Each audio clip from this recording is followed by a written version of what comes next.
Good morning students. बेटा मैं Audible हूँ। देखिए, क्या मुझे आप सुन पा रहे हो?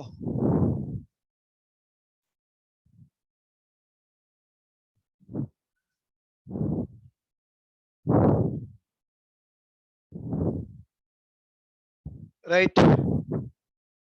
या बेटा, वेरी गुड मॉर्निंग।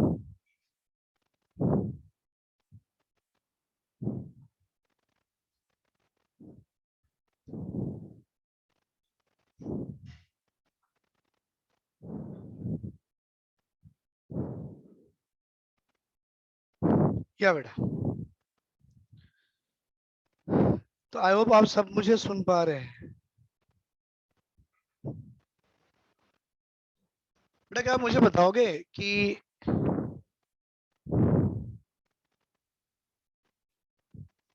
एक्चुअली आज बिकॉज ऑफ सम रीजंस मैं जस्ट आज एक क्लास ले रहा हूँ आपका। आई think sir is not feeling well today. तो बेटा, मुझे आगे आगे का टॉपिक मैं आपको पढ़ा दूँ। आई थिंक सर ने आपको एफिनिटी तक पढ़ा दिया है। तो shall I start the new topic electronegativity. या आपको कुछ रिवीजन कराना है तो आप वो पूछ सकते हो, या अगर आपको पेपर में कुछ डिस्कशन कराना है तो पेपर डिस्कशन भी करा सकते हैं। It is up to you. अगर आपको कल के एग्जाम में कुछ डाउट्स होगा तो we can discuss that one. अगर किसी टॉपिक मतलब अब तक का जो टॉपिक में आपको कुछ रिवीजन पार्ट कराना होगा, anything is there, we can revise it. अगर नहीं तो we can go for the next topic. I think sir completed till affinity for you, तो the another part is the negativity part, we can continue that one. तो आप मुझे बता सकते हो sir what we can do.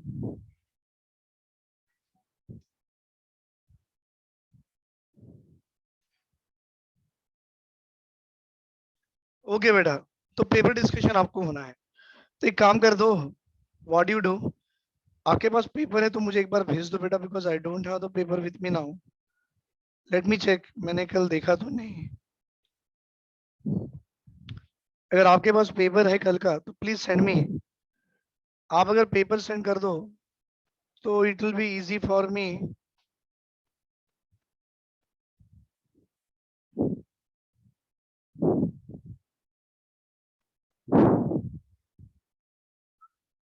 I don't have paper, मेरे पास paper नहीं है अभी। अगर आपके पास किसी के पास है तो please send me the paper, will discuss it. Yes, till affinity you are having any topic that बहुत डिफिकल्ट लग रहा था, समझ में नहीं आ रहा था, वो पूछ सकते हो। अगर नहीं तो आगे का पढ़ सकते, because at present I don't have the paper. If you are having please send to me.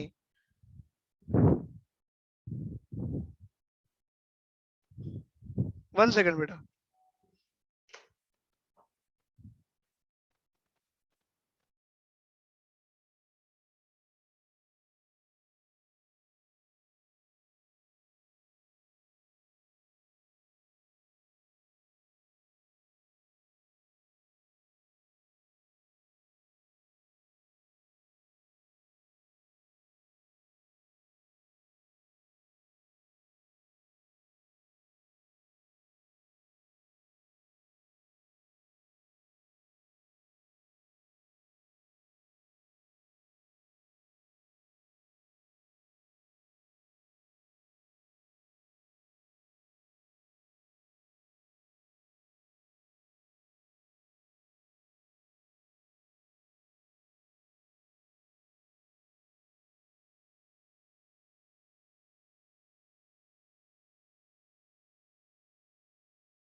Red बेटा, I got the paper, thank you very much. एक काम करेंगे, डिस्कशन करेंगे, एक मिनट।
बेटा क्वेश्चन नंबर 26 केमिस्ट्री का है।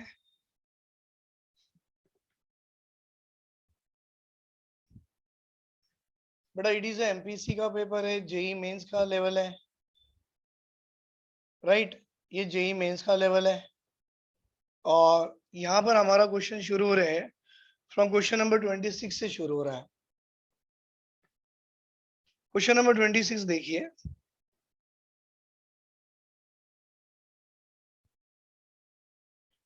N element has 2 electron in K shell. बहुत इजी है बेटा, यहाँ पर 2 इलेक्ट्रॉन है बेटा, L में 8 इलेक्ट्रॉन्स आ गए और M में 13 आ गए। KLM N में भी 1 इलेक्ट्रॉन आ गया और हमसे पूछ रहा है कि एलिमेंट इज व्हाट। भाई एक बात बता दो मुझे, सबसे पहला काम आपको करना क्या है, आप पूरे नंबर ऑफ इलेक्ट्रॉन्स काउंट कर लीजिए। 8 + 2 10, 10 + 13 कितना हो गया? 23, +1 बेटा 24। भाई 24 अगर एटॉमिक नंबर है तो क्या वो एलिमेंट चेंज होने वाला है? ना भाई। तो ये एलिमेंट क्या हो सकता? Chromium, iron, vanadium, titanium. I think सारे बच्चों को तो याद ही हो गया होगा बेटा, ये नहीं हुआ? अरे यार, एटॉमिक नंबर 24 इसकी एटॉमिक नंबर है किसकी? क्रोमियम की है। That means our answer should be A, first option. Very good sir. 27 पे आइए भाई।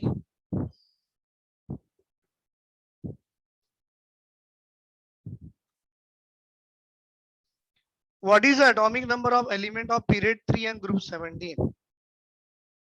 देखो उन्होंने सीधा पूछा, आप पीरियड 3 पे हो, अरे यार, और आप ग्रुप 17 पे हो।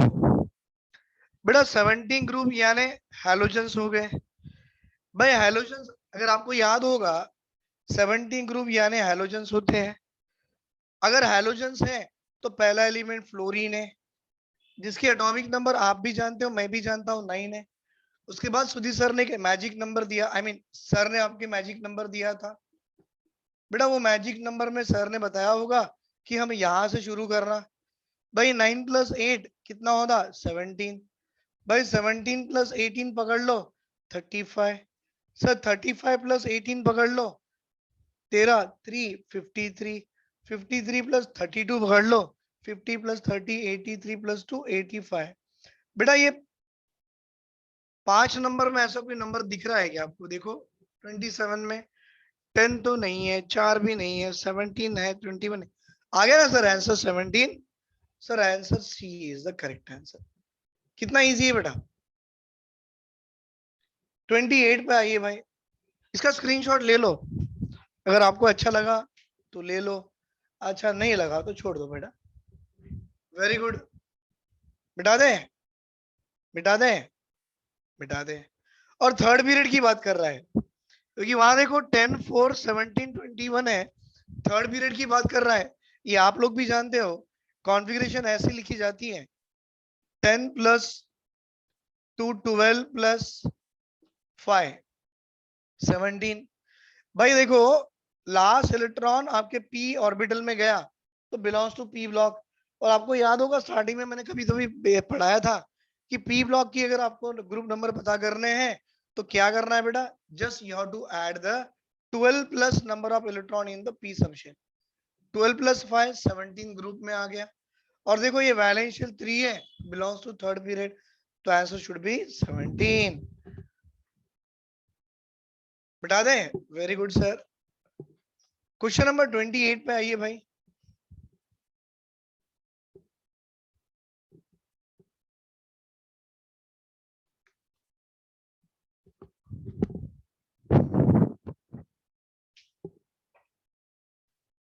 समझ में तो आ रहा है ना सर?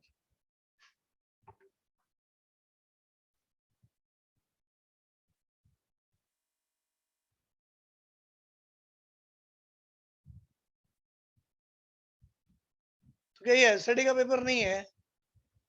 अरे यार,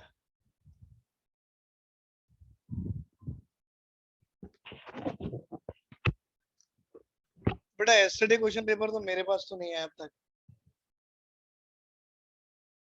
अब किसी बच्चे ने भेज दिया, मैंने देख लिया।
तो मैंने डेट देखा नहीं, पढ़ाना शुरू कर दिया बेटा। ये 22 अगस्त अगस्त का पेपर है। इट्स ओके बेटा।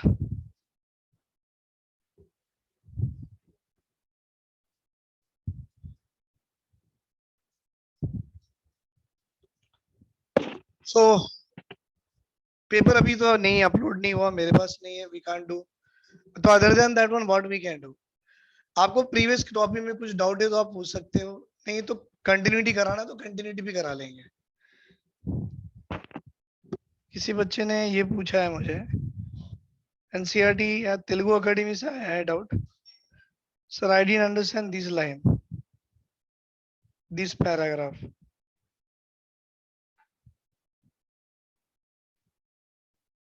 बेटा आपने जो पैराग्राफ मुझे व्हाट्सएप में भेजा है ना, sir I couldn't understand this paragraph and all, वो पैराग्राफ समझाने के लिए मुझे पूरी बोर अंकल की एटॉमिक थ्योरी पढ़ाना पड़ेगा। जब बोस अंकल की पूरी एटॉमिक थ्योरी पढ़ाऊंगा तब जाके पैराग्राफ समझ में आएगा। आप एक काम करना, ये पैराग्राफ समझने के लिए हमारे डीएलपी में अपलोडेड वीडियोस है बेटा। सर ने बोस थ्योरी जो पढ़ाए होंगे ना अपलोडेड वीडियोस वाले, उसमें अपलोडेड वीडियोस को 2 या 3 बार देख लीजिए, आपको ये पैराग्राफ भी समझ में आ जाएगा। इसमें कुछ भी नहीं है बेटा पैराग्राफ में, बस बोस थ्योरी से रिलेटेड है कि उनकी थ्योरी क्या थी, बस उसी से रिलेटेड पार्ट है ये।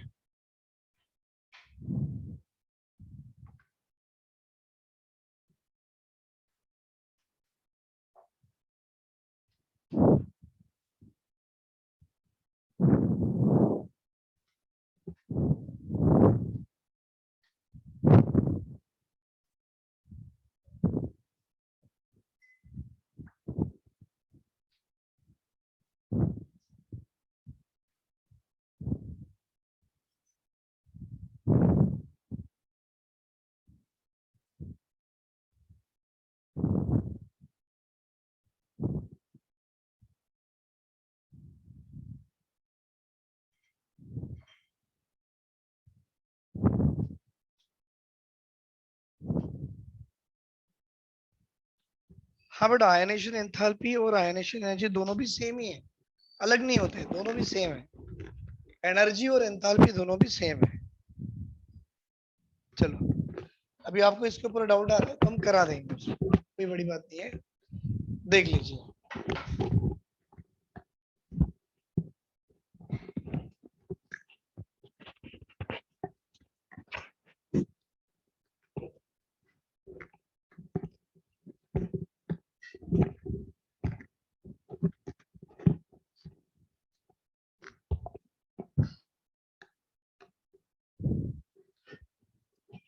थोड़ा आपको डाउट है कि आयनेशन एंथैल्पी और आयनेशन एनर्जी सेम है या नहीं, थोड़ा उसके ऊपर देखेंगे। देखिए बेटा, ये जो आयनेशन एंथैल्पी होती है या आयनेशन एनर्जी क्या होती है, तो दोनों भी सेम ही है। You can say it is a ionization potential बोल सकते हो बेटा, आयोनाइजेशन एंथैल्पी बोल सकते हो, आयोनाइजेशन एनर्जी भी बोल सकते हो। डेफिनेशन क्या है इसमें कि आपके पास एक न्यूट्रल एटम होगा और उस न्यूट्रल एटम के वैलेंस शेल में इलेक्ट्रॉन होगा और उस इलेक्ट्रॉन और न्यूक्लियस में अट्रैक्शन फोर्स होगा और इस इलेक्ट्रॉन को निकालने के लिए पहले अट्रैक्शन फोर्स को तोड़ना पड़ेगा। मतलब you are giving energy from outside, आप एनर्जी बाहर से दे रहे हो। जब एनर्जी दोगे अट्रैक्शन फोर्स कम हो जाएगा और यहां से बेटा, यहां से आपका जो इलेक्ट्रॉन था वो गायब हो गया, बाहर निकल गया। तो ये जो एनर्जी दिए इलेक्ट्रॉन निकालने के लिए, मिनिमम एनर्जी लगती है to remove the valence electron, this energy called as ionisation potential और आयोनाइजेशन एंथैल्पी या एनर्जी। तो अभी ये जो मैंने रिएक्शन डायग्राम के फॉर्म में लिखा है, इसको आप ऐसे लिख सकते हो कि एक एलिमेंट, ये एटम है बेटा, ये न्यूट्रल है मतलब चार्ज नहीं है और ये आइसोलेटेड गैसेस फॉर्म में है। इसमें आपने एनर्जी दिया तो आप लिखते हो ये आयनेशन एनर्जी दी है। तो इसमें से इलेक्ट्रॉन निकला तो इलेक्ट्रॉन ये ऐसे निकलते हैं। हाँ बेटा, ये इलेक्ट्रॉन ऐसे निकलते हैं और जैसे ही निकलेंगे ये इलेक्ट्रॉन बाहर गया।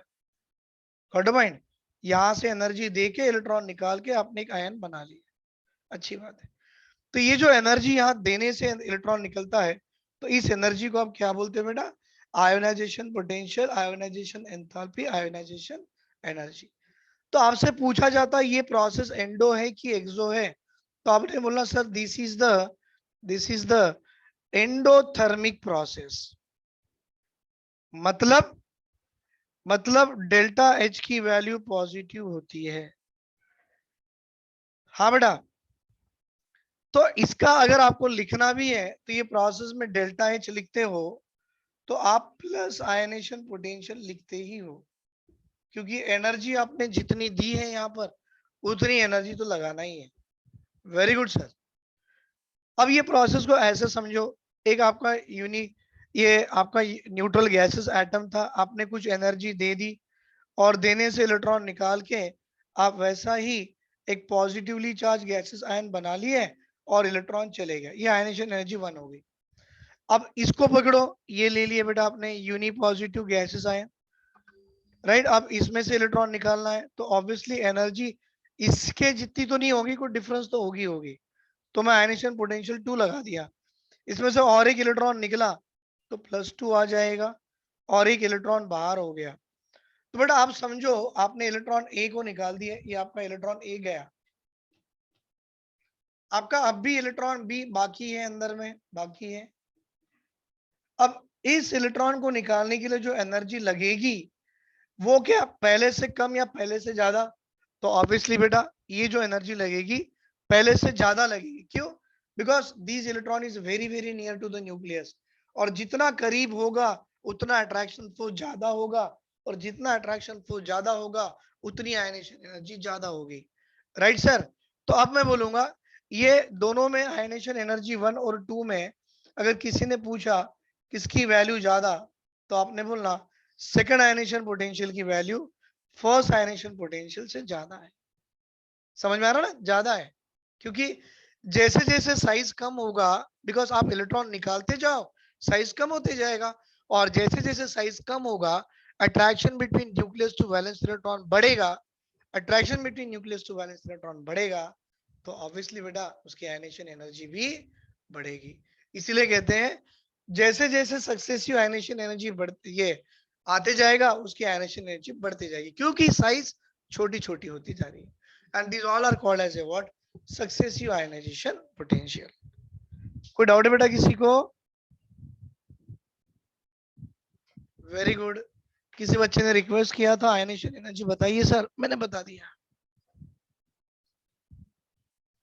Any other doubt sir?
हाँ बेटा, अभी किसी बच्चे का रिक्वेस्ट आया कि एफिनिटी बताइए, किसी बच्चे का रिक्वेस्ट आ रहा है कि radius of Bohr's atomic radius बताइए। एक एक करेंगे बेटा, एक एक करेंगे, सब करेंगे एक एक। तो somebody is having doubt on the electron affinity ना बेटा? ठीक है, थोड़ा इलेक्ट्रॉन एफिनिटी भी देख लेंगे, फिर रेडियस देखेंगे। बेटा एफिनिटी में क्या होता है एक्चुअली, अगर आप ठीक से देखो, आयनेशन एनर्जी या आयनेशन पोटेंशियल जो बोलते हो, ये वाली प्रोसेस और एफिनिटी की प्रोसेस आपको देखोगे तो थोड़ा रिवर्स ऑर्डर दिखती है। कैसे? सुनो बेटा, ये है electron affinity. Sir electron affinity is also called as electron gain enthalpy. इसका नाम क्या है बेटा? Electron gain enthalpy. Electron affinity is also called as a what? Electron gain enthalpy.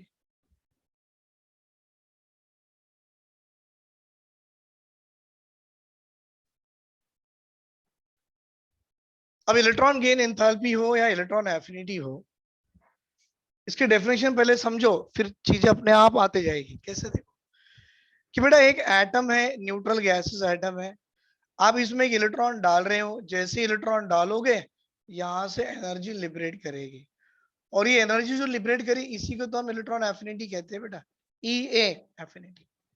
मतलब इलेक्ट्रॉन गेन हुआ, एनर्जी निकली, इलेक्ट्रॉन गेन एंथैल्पी। इलेक्ट्रॉन जैसी add किए गेन हुआ, ये एटम ने इलेक्ट्रॉन को गेन किया, एनर्जी लिबरेट करी, उस एनर्जी को हम एंथैल्पी बोलते हैं। मतलब ये एनर्जी लिबरेट होती है बेटा, और जिस प्रोसेस में एनर्जी लिबरेट होती है, बचपन से आज तक हम यही पढ़ते आ रहे, डेल्टा एच की वैल्यू नेगेटिव होती है, और नेगेटिव वाली प्रोसेस को आप एक्सोथर्मिक प्रोसेस कहते हो। क्या कहते हो बेटा? एक्सोथर्मिक प्रोसेस ही कहते हो। तो भाई ये तो इसका कुछ ना कुछ उल्टा समझो आप। जैसे इलेक्ट्रॉन गेन करवा लिए, इसके सर पे एक नेगेटिव चार्ज आ गई। चलो इसको रिएक्शन के फॉर्म में लिखना चाहेंगे। एक आपका एटम है, गैस स्टेट का है सॉरी, न्यूट्रल भी है। तो आइसोलेटेड गैसेस एटम में अगर आप इलेक्ट्रॉन ऐड करते हो तो ये एक यूनी नेगेटिव गैसेस आयन बनाएगा। हाँ बेटा, और ये प्रोसेस जब होती है तब ये प्रोसेस में एनर्जी निकलती है। तो रिएक्शन में निकलने वाले एनर्जी को ऐसे लिखा जाता है। लेकिन इसी को अगर आप डेल्टा एच फॉर्म में लिखना चाहो तो बेटा ये वैल्यू जो आपको दिख रही है plus, it can be written as a minus of the value written in the equation. Equation में जो वैल्यू लिखी होती है उसको ब्रैकेट में लिखो और आगे माइनस लगा दो। तो देखो बेटा डेल्टा एच की ओवरऑल वैल्यू अगर आप देखो plus into minus minus of that one, delta H की वैल्यू नेगेटिव, प्रोसेस आपका बन गया एक्सोथर्मिक प्रोसेस। मतलब ये तो ऐसी कुछ हो गया ना सर। क्या बेटा? Electron is added to the neutral gaseous atom, amount of energy liberated are called as electron gain enthalpy या इलेक्ट्रॉन एफिनिटी। अगर इस यूनी नेगेटिव गैसेस आयन में इसी में मैं इसको E1 कर दूं बेटा, ये E1 हो गया, E1 हो गया। अब इसी यूनी नेगेटिव गैसेस आयन में और एक इलेक्ट्रॉन में डालना चाहता हूं तो भाई क्या हो गया, आने वाला इलेक्ट्रॉन भी नेगेटिव चार्ज, ऑलरेडी एग्जिस्टिंग वाला भी नेगेटिव चार्ज। भाई ये एग्जिस्टिंग नेगेटिव आने वाले नेगेटिव नेगेटिव नेगेटिव में क्या हो गया, क्या हो गया, रिपल्शन। तो क्या आप आसानी से इसे ऐड कर सकते हो? ना सर, वी कांट डू। तो करना तो है, सुधीर सर बोले ऐड तो करना ही है। तो चलो सर क्या करेंगे, बाहर से कुछ एनर्जी दोगे और जब एनर्जी बाहर से दोगे तो ये रिपल्सिव फोर्स अपने आप कम हो जाएगा, इलेक्ट्रॉन ऐड हो जाएगा और ये सर पे दो नेगेटिव लेके घूमेगा। अब आप बोलोगे क्या किए सर, एनर्जी दिए बेटा, जब एनर्जी यहाँ देते हैं यहाँ पर एब्जॉर्ब हो गई एनर्जी, गॉट द पॉइंट। तो भाई यहाँ पर एनर्जी एब्जॉर्ब होगी तो मैं प्लस E82 लिखता हूं। बेटा ये प्लस E82 को अगर आप यहाँ लिखना चाहो तो माइनस E82 लिखा जाता है। हाँ बेटा यही रूल है, यहाँ अगर प्लस E82 है तो यहाँ माइनस E82 लिखा जाता है। मतलब डेल्टा एच की ये 1 की वैल्यू थी ना, डेल्टा एच 2 की वैल्यू माइनस तो लगा लो और जो रिएक्शन में दिखता है वो लगा लो, क्या है, minus of E82। Sir minus into minus तो प्लस होता है। हाँ बेटा, तो डेल्टा एच की वैल्यू पॉजिटिव आ गई, अच्छी है सर। मतलब प्रोसेस क्या बन गया, एंडोथर्मिक बन गया। तो हमेशा क्या बोलना बेटा, एफिनिटी की फर्स्ट वैल्यू हमेशा एक्सोथर्मिक होती है, लेकिन सेकंड वैल्यू थर्ड वैल्यू सारी वैल्यू क्या होती है, दैट इज एंडोथर्मिक होती है। The affinity first step of the affinity is always be exothermic, but other than that the second third successive state जो आते हैं they all are the endothermic process। अब इसी को समझो आप, बेटा आपने इलेक्ट्रॉन डाला तो ये एनर्जी लिख ली, अगर आप ये इलेक्ट्रॉन को निकाल दोगे तो इतनी एनर्जी उसमें ऐड कर दी जाएगी, तो आपको दिख नहीं रहा। तो अगर ये मेरे पास ये ऐसा कुछ एटम हो, ये आयन है, इसमें से एक इलेक्ट्रॉन अगर मैं निकाल दूं बेटा तो ये यूनी नेगेटिव बगैर न्यूट्रल गैसेस एटम हो गया ना। और ये इलेक्ट्रॉन निकालने के लिए जो आपको एनर्जी लगती है उसको आप क्या कहते हैं बेटा, आयोनाइजेशन पोटेंशियल। तो बेटा आयोनाइजेशन पोटेंशियल आपका क्या है, एंडोथर्मिक प्रोसेस है, और एफिनिटी क्या है बेटा आपका, एक्सोथर्मिक प्रोसेस। इसीलिए कहते हैं बेटा exothermic and endothermic, ionisation potential and affinity are the both exactly opposite to each other। Ionisation potential is the endothermic process, energy absorb करेगा, इलेक्ट्रॉन निकालेगा। Affinity is exothermic process, electron डालो डालो energy निकल गई। देखो देखो देखो, ये इलेक्ट्रॉन है, आपने एनर्जी दे दी, इलेक्ट्रॉन उड़ गया, तो ये हो गया आपका आयनेशन पोटेंशियल। इलेक्ट्रॉन डालो, एनर्जी निकली, अब क्या हो गई है, affinity. Energy absorb, ionisation potential. Electron added, energy liberated, affinity. तो एफिनिटी बेटा एक्सो होगा, आयनेशन पोटेंशियल आपका एंडो होगा, दोनों exactly reverse to each other है। Did you understand sir?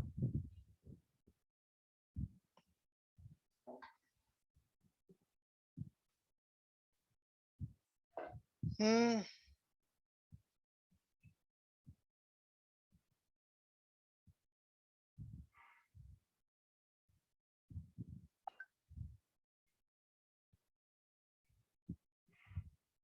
ठीक है बेटा, बता देंगे बता देंगे।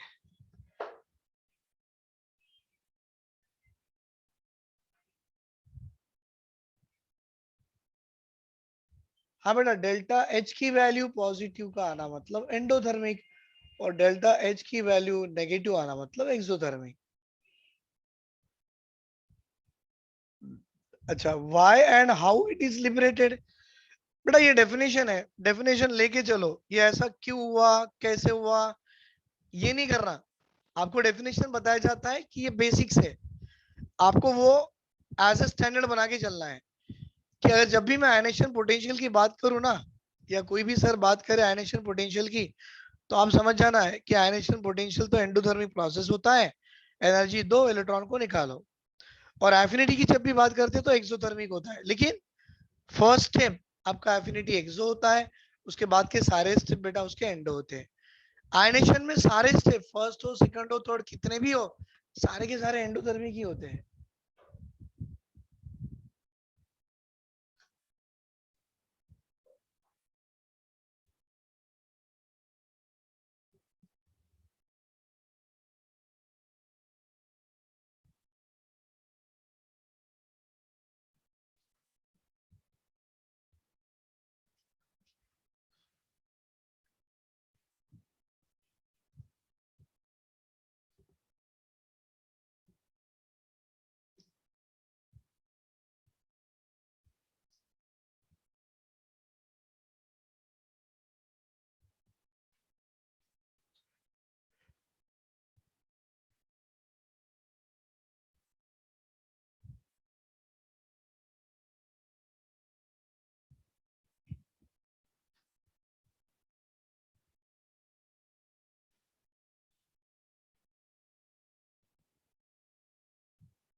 बेटा किसी बच्चे का रिक्वेस्ट आ रहा है कि explain the stationary and non stationary wave, right बेटा? स्टेशनरी नॉन स्टेशनरी वेव मतलब इतना इजी तो नहीं है कि यहाँ ऐसे बता दे करके।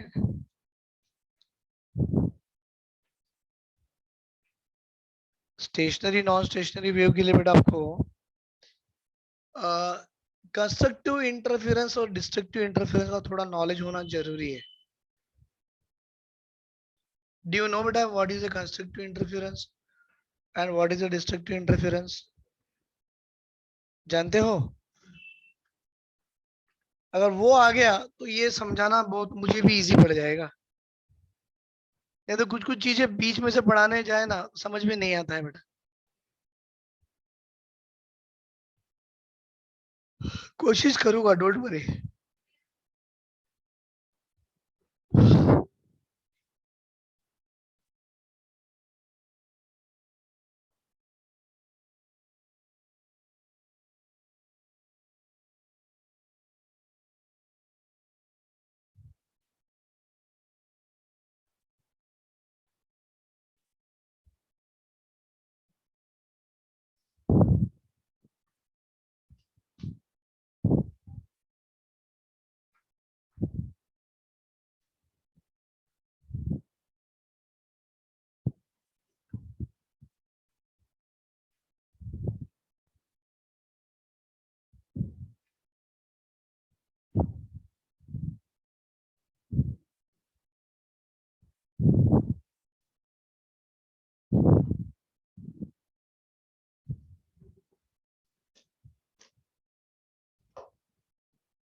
देखिए बेटा, यहाँ पे किसी बच्चे का रिक्वेस्ट आया कि sir what is a stationary wave, what is a non stationary wave.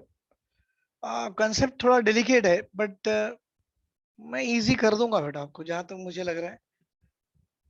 अगर आपको थोड़े बेसिक्स मालूम है तो अच्छी बात है, नहीं भी मालूम तो don't worry sir, I will do something.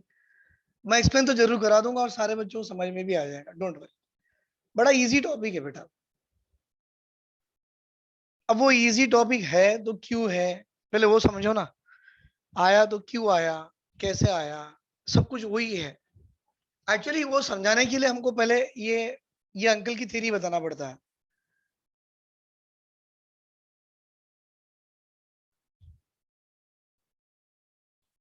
ये अंकल की थ्योरी है बेटा। अंकल की थ्योरी क्या थी कि कोई भी पार्टिकल आप मोशन में छोड़ दो, आई मीन कोई भी पार्टिकल अगर मोशन में है तो वो बोलते थे कि ये पार्टिकल मोशन में है तो इसका मतलब इसके पास पार्टिकल नेचर भी है, वेव नेचर भी है। मतलब उन्होंने बात इसकी की थी बेटा, एक एटम था, एक न्यूक्लियस है, एक इलेक्ट्रॉन यहाँ से चालू हुआ तो ये ऐसे ऐसे ऐसे टुकड़ों टुकड़ों में ऐसा रुक रुक के चलते गया बेटा। ये इसको कहते हैं पार्टिकल नेचर। पार्टिकल नेचर मतलब इलेक्ट्रॉन का एक नेचर है जो पार्टिकल नेचर होता है। और फिर इन्होंने इतना ही नहीं ये भी कहा कि इलेक्ट्रॉन अगर ऐसे शुरू करूं मैं तो ये ऐसे होते होते होते होते होते होते वापस यहीं पे आके रुक गया। मतलब ये अंकल ने बताया बेटा कि ये जो इलेक्ट्रॉन जिसको आप बात कर रहे हो ये electron it has dual nature.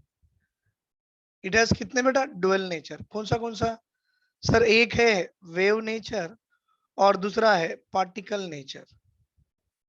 अब दो नेचर की बात की है इन्होंने। अब उसमें से उन्होंने बोला कि जो पार्टिकल जो अपने वेव नेचर होते हैं ना, हाइगन वेव थ्योरी वाली, तो वेव नेचर जो होते हैं बेटा ये वेव नेचर के भी इलेक्ट्रॉन की जब मूवमेंट होती है वेव नेचर में तो दो वेव नेचर आते हैं। तो व्हाट इज दैट कि अगर आपका इलेक्ट्रॉन सुनो सुनो सुनो आपका इलेक्ट्रॉन यहां से स्टार्ट हुआ और आके उसी जगह पे मीट हो गया तो you should call it as a stationary wave.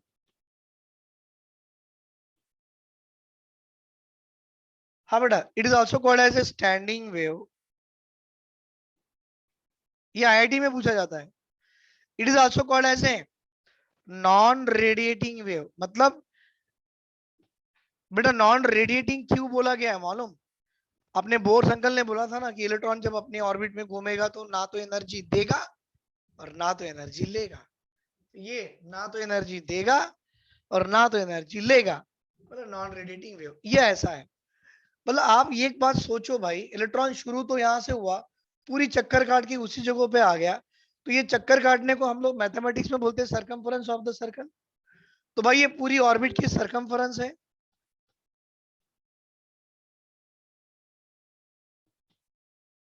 बेटा ये सरकमफेरेंस है। अगर आपको बोर्स अंकल की पोस्टलेट याद है तो बोर्स अंकल ने ये भी बोला था कि एक सरकमफेरेंस को हम एक angular momentum of the electron बोलेंगे and angular momentum of the electron is nothing but the mvr.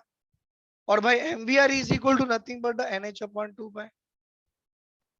Circumference क्या है भाई? 2 pi R, that is equal to MVR into NH upon 2 pi. नहीं बोलोगे ऐसे? हाँ ना बेटा, MVR equal to NH upon 2 pi तो बोलोगे ना? हाँ sir, mvr equal to NH upon 2 pi. Sir can we say this 2 pi R that is MVR, ऐसे कर दो ना, MVR that is equal to NH upon 2 pi। अब इन्होंने क्या बोला? Circumference is equal to n into wavelength करा लिए। तो ये जो था बेटा circumference it is equal to n into wavelength करा लो, n इंटू वेवलेंथ। मतलब अगर मैं बात करूं 2 pi R it must be equal to n into wavelength. आप बोलोगे सर कैसा 2 इंटू वेवलेंथ? तो भाई सरकमफेरेंस मतलब एक चक्कर 2 पाई आर है। और ये इलेक्ट्रॉन देखो जब मोशन में होता है, हमारे डी ब्रोगली अंकल ने बोला था कोई भी पार्टिकल अगर मोशन में है तो उसको वेवलेंथ है। आप क्रिकेट का बॉल ले लो भाई और जोर से ऊपर फेंको, जैसे जैसे ऊपर ऊपर जाएगा तो मोशन में है, तो मोशन मतलब इसको वेवलेंथ है। ऊपर से नीचे होके आएगा तो नीचे से ऊपर से नीचे आया तो वेवलेंथ है।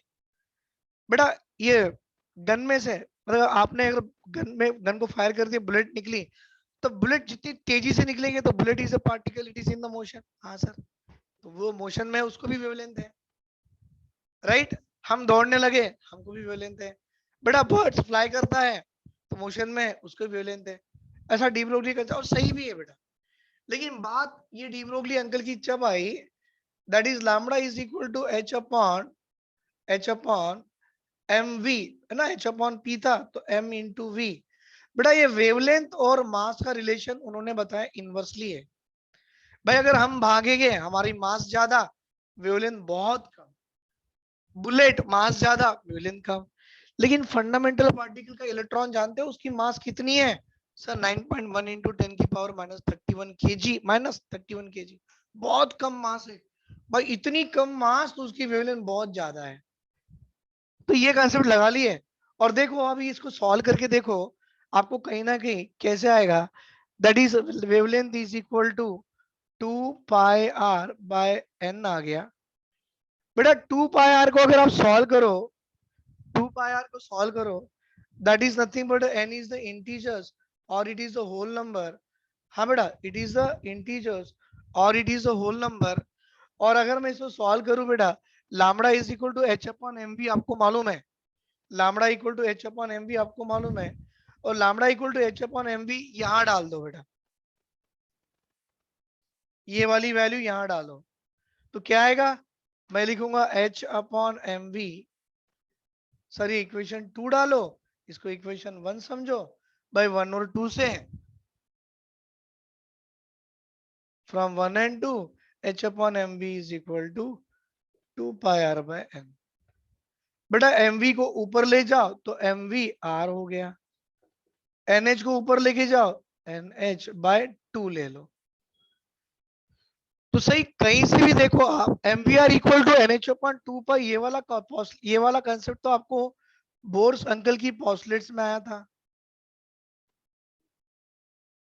नहीं आया था? आया था ना, M we are equal to N H upon 2 pi आएगा, आ गया।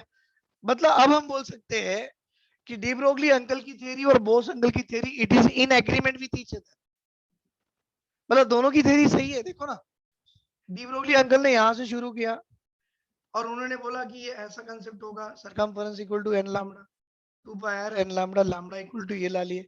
डी ब्रोगली अंकल की थ्योरी तो अपनी यही थी, इन दोनों को इक्वलाइज कर लो, आपको बोर्स अंकल की पोस्टलेट की थ्योरी मिल गई, एम we are equal to N एच, मतलब दोनों के दोनों थ्योरी कैसे, it is in agreement with each other, right.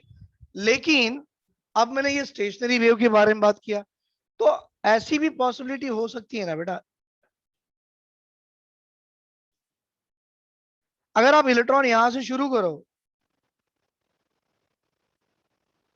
शुरू तो हुआ यहां से, गया यहां पर, तो ये कभी मिलने वाला नहीं है, और जब शुरू होके वहीं मिलता है, ऐसे इसको कहते हैं बेटा कंस्ट्रक्टिव इंटरफेरेंस। क्या कहते हैं बेटा? Constructive interference. और शुरू होके और कहीं चले गया, इसको कहते हैं डिस्ट्रक्टिव इंटरफेरेंस।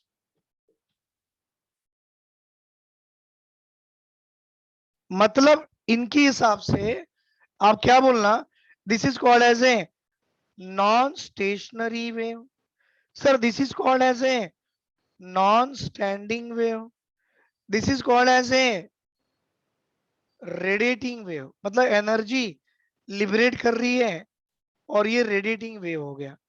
बेटा ये रेडिएटिंग वेव में हमेशा circumference is not equal to n into wavelength, it is not equal to n into wavelength. आगे बात समझ में है?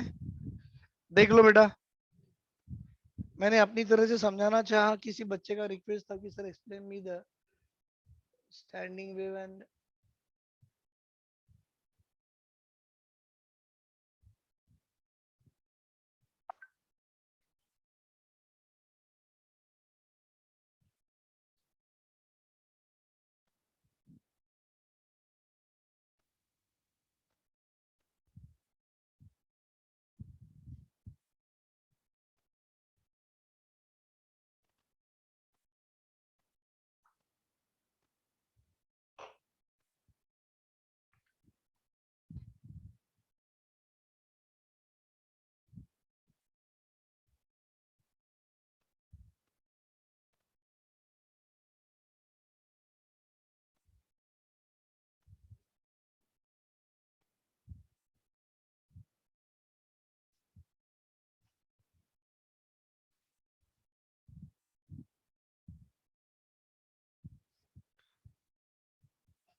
चलो क्लियर है बेटा, और कोई डाउट?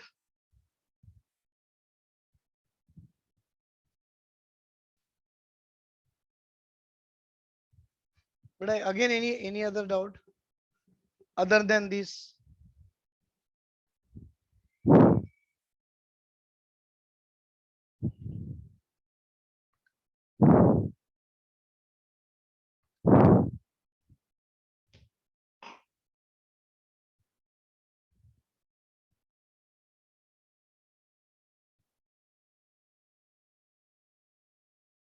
बेटा इलेक्ट्रोनेगेटिविटी का नया टॉपिक है बेटा, अगर मैं पढ़ाने बैठ गया तो नया टॉपिक ही पूरा पढ़ाना पड़ेगा। मैं अब तक डाउट पूछ रहा हूँ, अगर आप पहले ही मुझे बोलते थे कि sir start the new topic तो मैं चालू कर देता था ना। हाँ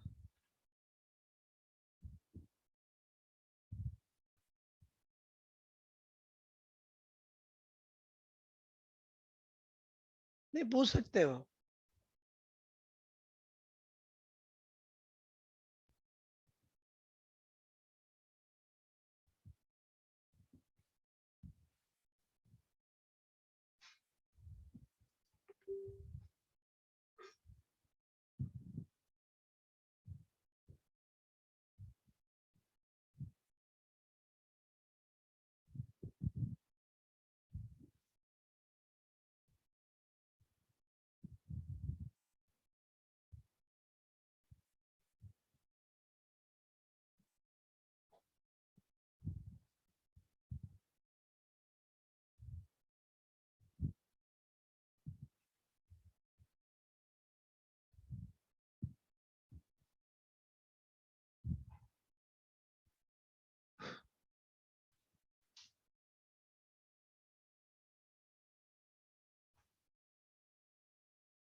हाइजेनबर्ग अनसर्टेनिटी प्रिंसिपल होना आपको, वेरी गुड।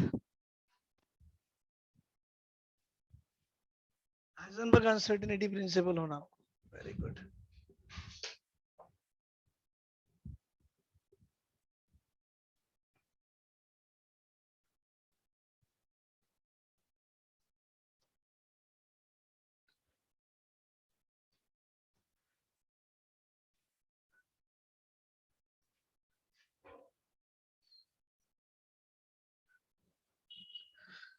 बेटा ये जो हाइजेनबर्ग अनसर्टेनिटी प्रिंसिपल है ना, ये कैसा है कि कोई भी चीज अनसर्टन मतलब कब होगी, अगर आप एक चीज को सर्टन कर लो तो दूसरी अपने आप अनसर्टन हो जाती है। नहीं समझ में आ रहा, ठीक है। जनरल एग्जांपल समझेंगे भाई। हाइजेनबर्ग अनसर्टेनिटी समझने के लिए आपको एक जनरल एग्जांपल दूंगा मैं, देखिए कैसे। आ, ये देखिए बेटा, आप टेबल पे स्टडी टेबल पे बैठे हुए हो, आप आपका कुछ होमवर्क लिख रहे हो, है ना, something you are doing, you are writing the work. Mummy वहां से आगे कि बेटा खाना नहीं खाया आपने, ये ले लो, थोड़ा सा टिफिन ले लो और टिफिन खाओ, खाते खाते लिखो। तो ऐसा कोई टैलेंटेड है क्या? आई डोंट नो, मैं तो ऐसा टैलेंटेड नहीं हूँ। तो आप में से ऐसा कोई टैलेंटेड है कि एक काम करेगा, एक हाथ में पेन लगाएगा और नाश्ता आई मीन टिफिन रखा हुआ है, राइट, और स्पून लगा हुआ है, ये ऐसा लिखते रहेगा और ऐसा खाते रहेगा, दोनों एक साथ कर सकते हैं क्या? करके देखो, अगर सक्सेस हो गए तो मुझे बताओ, फिर मैं भी आपसे पूछूंगा कि इसका राज क्या है। ऐसा नहीं होता, मैंने बहुत किया कोशिश, हाइजेनबर्ग अंकल ने भी किया, वो भी नहीं कर पाए। हाइजेनबर्ग अंकल ने भी बहुत कोशिश की है। हाइजेनबर्ग अनसर्टिनिटी प्रिंसिपल, अब उन्होंने टेबल में नाश्ता वास्ता लेके नहीं किए, उन्होंने प्रैक्टिकल्स किए, और वो प्रैक्टिकल को मैंने अपनी जनरल लाइफ से जोड़ दिया, मैंने जोड़ा। तो what will happen, you know, आप दोनों काम एक साथ नहीं कर सकते हो। अगर दोनों काम एक साथ करने की कोशिश भी की है ना, तो दोनों के दोनों काम बिगड़ जाते हैं। तो बेटा बेहतर क्या होगा, लिखना रख दो, आराम से मजे लेते हुए नाश्ता कर लो, पानी पी के हाथ वाथ धो के रख लीजिए, right, and then you do your work. तो खाना भी हो गया और आपका लिखने का भी काम हो गया। नहीं तो खाने को थोड़ी देर बाजू में रखो, आराम से बैठ के पूरा होमवर्क कंप्लीट कर लो, हो गया, एकदम आराम से हो गया, बंद कर लो, हैंड वॉश कर लो, फिर टिफिन कर लो। तो कोई भी काम एक समय में एक ही काम होता है, ऐसा इन्होंने किया। कैसे, देखो बेटा, उन्होंने एक छोटा सा माइक्रो आई मीन एक कैमरा लगा दिया, और भाई ये जो कैमरा था ये 3 डायमेंशनल वाला कैमरा था, और उन्होंने वो एटम के सराउंडिंग में इलेक्ट्रॉन जो घूम रहा ना उसकी पोजीशन फाइंड आउट करना चाहा। तो उन्होंने देखा कि जब इलेक्ट्रॉन ऐसे घूम के यहाँ पर आ गया, शॉर्ट ले लिए, एक डॉट आ गया, तो इनको इलेक्ट्रॉन की पोजीशन तो मिल गई। बेटा ये जो रे ऑफ लाइट जब जा रही है ना, रे ऑफ लाइट जैसी इस पे गई तो आप पोजीशन तो देख लिए, पर देखो बेटा, ray of light is nothing but the bundle of energy, Planck's uncle ने बोला था, नहीं बोला? प्लैंक्स क्वांटम थ्योरी में देखो प्लैंक्स अंकल क्या बोल गए बेटा, ray of light is nothing but the bundle of energy. और ये बंडल ऑफ एनर्जी जो भी है ये कैसी है? It is a form of wave, है ना बेटा? कंटिन्यूस नहीं, डिसकंटिन्यूस वेव है, कॉल्ड एज ए क्वांटा। अब जैसे ही एनर्जी ये रे ऑफ लाइट इस पे गिर गई, इलेक्ट्रॉन ने एनर्जी खींच लिया, अब वो थोड़ा इतना फास्ट घूमने लग गया, इतना फास्ट घूमने लग गया, अपनी ऑर्बिट छोड़ के दूसरी ऑर्बिट में चले गया, चले गया, चले गया। पहले इलेक्ट्रॉन इस ऑर्बिट में घूम रहा था, अब यहाँ चले गया। हम बोलते हैं पहले इलेक्ट्रॉन यहाँ था, अब यहाँ गया, एक्साइटेशन हुआ। कभी भी वो ऐसा एक्साइटेशन नहीं होता है, वो इतना तेज घूमता है कि अपनी ऑर्बिट छोड़ के दूसरी ऑर्बिट में चले गया। हम बोलते हैं इलेक्ट्रॉन यहाँ से यहाँ जम कर गया, जम नहीं करता, वो गोल इतने तेज घूमता है कि दूसरे ऑर्बिट में चले जाता। तो आप बताइए बेटा, आपने जैसा ही कैमरा क्लिक किया आपको पोजीशन दिख गई, लेकिन इलेक्ट्रॉन जिस स्पीड से पहले घूम रहा था अब घूमेगा नहीं, अब उसकी स्पीड बढ़ गई। मतलब आपको एक बार पोजीशन मिल जाती है ना भाई, अगर आप किसी की पोजीशन पता कर लिए ना, आप उसकी वेलोसिटी पता नहीं कर सकते। ऐसा इन्होंने सीखा है ये एक्सपेरिमेंट से। अगर आप इसकी वेलोसिटी पता करते हो ना, तो उसकी पोजीशन पता नहीं कर सकते। मतलब एक समय में एक ही काम होगा ना? नहीं, एक ही काम होगा बेटा, राइट? अगर आपकी वेलोसिटी सर्टन है तो पोजीशन अनसर्टन हो गया, अगर पोजीशन सर्टन है तो वेलोसिटी अनसर्टन हो गया। और इसी को उन्होंने बोला delta X into delta P greater than equal to H upon 4 pi. अब आप बोलोगे सर ये फॉर्मूला आपको उनको कैसे मालूम? तो भाई हाइजेनबर्ग अंकल से तो हम अपनी बराबरी नहीं करेंगे ना, नहीं कर सकते आप, मैं भी नहीं कर सकता। उन्होंने कुछ एक्सपेरिमेंट इस पे किए और उन्होंने ऐसा लगा दिए, ये फॉर्मूला बना दिए। और डेल्टा एक्स का मतलब होता है अनसर्टिनिटी इन द पोजीशन।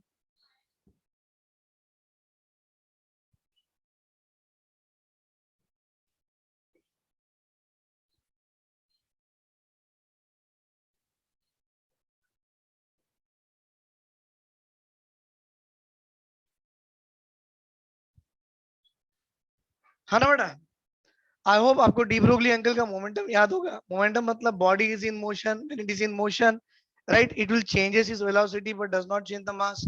तो भाई मोमेंटम तो पी है, P is the product of mass and velocity. अगर मोमेंटम चेंज हो रहा, भाई मास कांस्टेंट होगा बट वेलोसिटी चेंज होगा। डेल्टा पी की वैल्यू यहाँ पर डाल दो, आपका formula delta X into M delta V greater than equal to H upon 4 pi हो गया। मतलब delta X into delta V greater than equal to H upon 4 pi M हो गया। इसका मतलब बेटा, अगर आप डेल्टा एक्स की वैल्यू 0 लगाते हो तो डेल्टा वी की वैल्यू इंफिनिटी में आएंगी। बेटा अगर आप डेल्टा वी की वैल्यू 0 लगाते हो तो आपको डेल्टा एक्स की वैल्यू इंफिनिटी आएंगी। वही तो बताना चाहता है डी अपने हाइजेनबर्ग अंकल, क्या बताना चाहते हैं भाई? 0 का मतलब सर्टन है, सर्टन है, पता कर सकते हो। तो ये दूसरी अपने आप अनसर्टन होगी, देखो ना बेटा, डेल्टा एक्स को 0 ले लो भाई, तो delta V greater than equal to H upon 4 pi M, और नीचे डेल्टा एक्स आ गया। बेटा एच मतलब कुछ ना कुछ तो वैल्यू है, वैल्यू बाय 0, मैथ्स में पढ़ते ना, कुछ वैल्यू है, वैल्यू बाय 0 इंफिनिटी। वैसे delta X equal to H upon 4 pi M, delta V नीचे ले लो, बेटा नंबर बाय डेल्टा वी की वैल्यू 0, नंबर बाय 0 इंफिनिटी हो गई। यही है अपना हाइजेनबर्ग अनसर्टेनिटी का प्रिंसिपल। देख लो बेटा।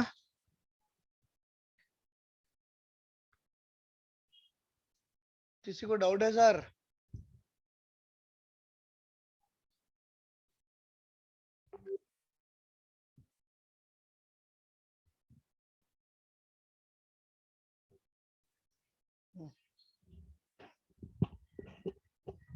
यस बेटा, कोई doubt?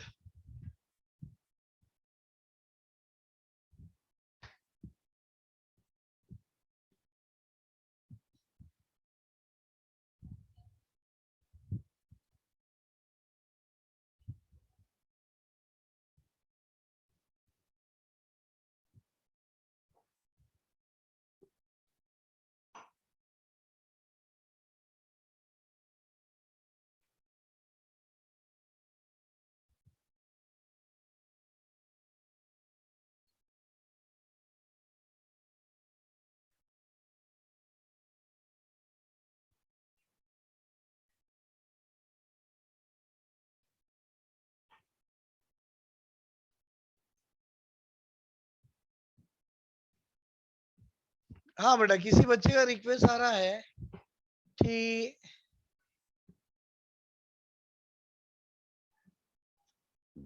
Sir explain shapes of orbital. 10 minute का काम नहीं है बेटा।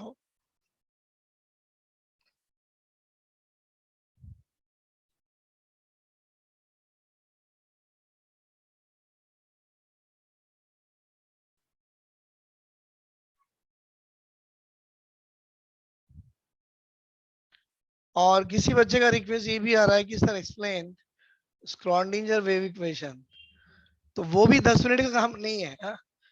मैं ऐसा नहीं कि बताना नहीं चाहता हूँ, मैं बहुत बताना चाहता हूँ, बट व्हाट इज दैट, ये आपको 10 मिनट में समझ में भी, मुझे भी समझाना नहीं आएगा 10 मिनट में, और आपको भी 10 मिनट में समझ में कुछ भी नहीं आएगा,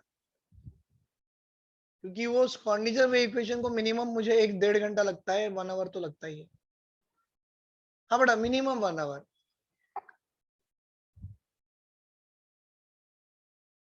स्क्रॉडिंजर वेव इक्वेशन के लिए।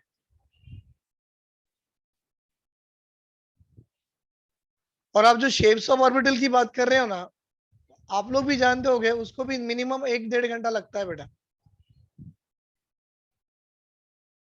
हाँ।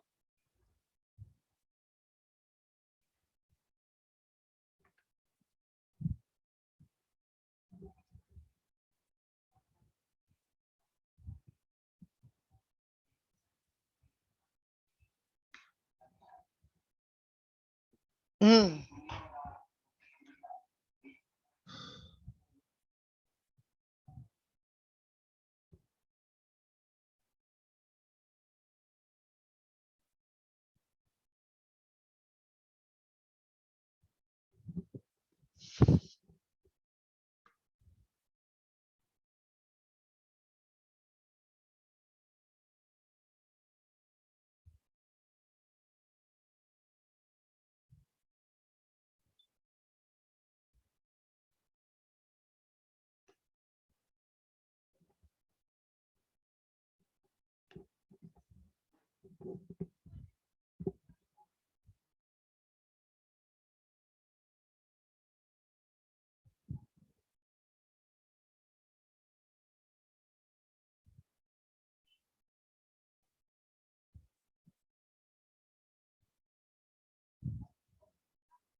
क्या बेटा, किसी को और डाउट है, पूछ सकते हो।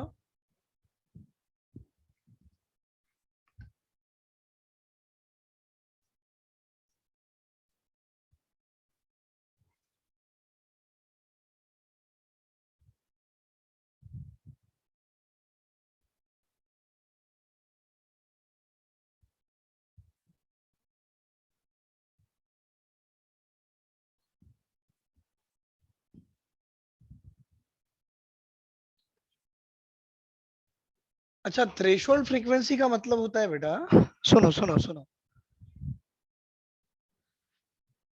बोर्स मॉडल का रेडियस। बेटा थ्रेशोल्ड फ्रीक्वेंसी का मतलब होता है, सुनो, अगर ये मेटल की प्लेट है, और ये मेटल की प्लेट मतलब मेटल के एटम्स होंगे। क्या होंगे बेटा? ये मेटल के एटम्स होंगे। और इन मेटल के एटम पे ये रे ऑफ लाइट जैसे ही गिरेगा, यहाँ से इलेक्ट्रॉन उड़ के चले जाएगा। क्या गया बेटा? इलेक्ट्रॉन उड़ के चले गया। तो इलेक्ट्रॉन उड़ के जाना कैसे हुआ? That called photo electrons. और ये आपकी ई जो एनर्जी थी, रे ऑफ लाइट को कुछ एनर्जी होगी, इलेक्ट्रॉन निकल के चले गए, फोटो इलेक्ट्रॉन। तो बेटा इस एटम को अगर आप जूमिंग करके देखते हो तो ये कुछ ऐसा दिखता है, ये न्यूक्लियस, ये इलेक्ट्रॉन, दोनों के बीच में अट्रैक्शन फोर्स है। और ये जो रे ऑफ लाइट जो डाल रहे हो ना, वो रे ऑफ लाइट मतलब एक टोटल एनर्जी होगी। इसमें से कुछ energy, minimum energy will use to break the attractive force, उसको थ्रेशोल्ड एनर्जी कहते हैं। और जो बाकी वाली एनर्जी बचेगी वो इस इलेक्ट्रॉन को उड़ाने में मदद करेगी, that is called kinetic energy, and it is a formula of photoelectric effect. ऐसा फॉर्मूला बनता है बेटा, total energy is equal to threshold energy plus kinetic. बेटा थ्रेशोल्ड एनर्जी को वर्क फंक्शन भी बोला गया है। बेटा ये जो थ्रेशोल्ड एनर्जी को ई मतलब आपका एच न्यू होता है, तो ई नॉट मतलब एच न्यू नॉट होता है, plus kinetic energy. Threshold energy is the minimum energy required from the total, total में से कम एनर्जी यूज की जाती है अट्रैक्शन फोर्स तोड़ने के लिए। जो बाकी बची एनर्जी ये इलेक्ट्रॉन को उड़ाने को काम आएगी, उड़ाना मतलब काइनेटिक एनर्जी को काम आ जाएगी। तो ये है बेटा threshold energy, called as a work function, called as a threshold frequency. Nu naught मतलब थ्रेशोल्ड फ्रीक्वेंसी।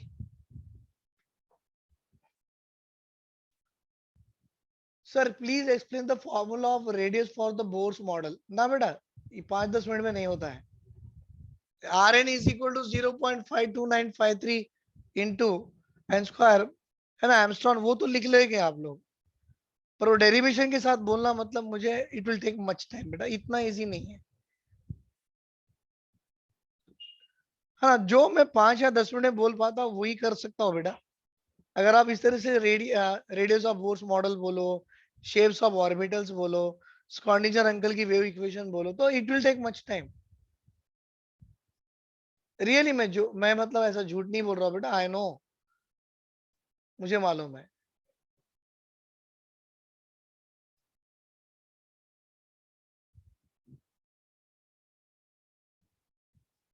चलो और किसी को कोई डाउट? No doubt.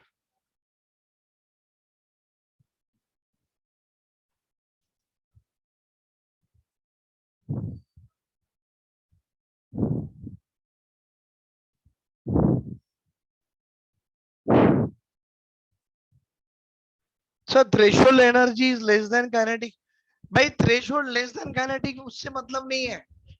सुनो सुनो सुनो, अगर आपने यहां से एनर्जी 100 जूल्स की दी है और इनका अट्रैक्शन फोर्स बेटा 90 का है, तो 100 में से 90 तो यूज होगी, बची 10 उड़ाने को काम आएंगी। तो वो थ्रेशोल्ड काइनेटिक उस पर डिपेंड नहीं करता है, राइट। हाँ, आपकी काइनेटिक एनर्जी ज्यादा है या कम है वो बता सकते हो। अगर अट्रैक्शन फोर्स बहुत ज्यादा तो बची एनर्जी कम, काइनेटिक कम। अट्रैक्शन फोर्स बहुत वीक तो टोटल से बहुत कम एनर्जी खर्चा होगी, बची एनर्जी ज्यादा तो काइनेटिक ज्यादा। तो ये काइनेटिक ज्यादा है थ्रेशोल्ड से या कम है थ्रेशोल्ड से, ये बताएगा इनकी अट्रैक्शन फोर्स। जितना अट्रैक्शन फोर्स ज्यादा, टोटल में से ज्यादा एनर्जी खर्चा होगी, बची कम एनर्जी, वो काइनेटिक हो गई। अट्रैक्शन फोर्स वीक है बेटा, टोटल में से बहुत कम एनर्जी खर्चा होगी, ज्यादा एनर्जी इलेक्ट्रॉन को उड़ाने को लग गई, काइनेटिक ज्यादा। तो वो ज्यादा कम इनकी अट्रैक्शन फोर्स बताएगी, राइट सर? हाँ बेटा।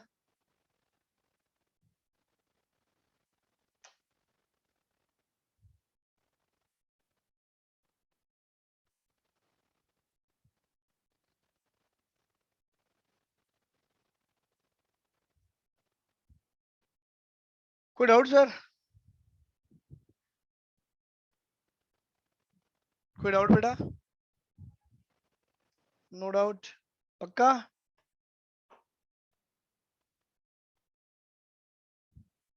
वेरी गुड बेटा, कोई डाउट नहीं है? चलो ठीक है बेटा, थैंक यू बेटा, thank you very much, have a great day, take care, bye, पढ़ते रहो, राइट, बाय बेटा, टेक केयर।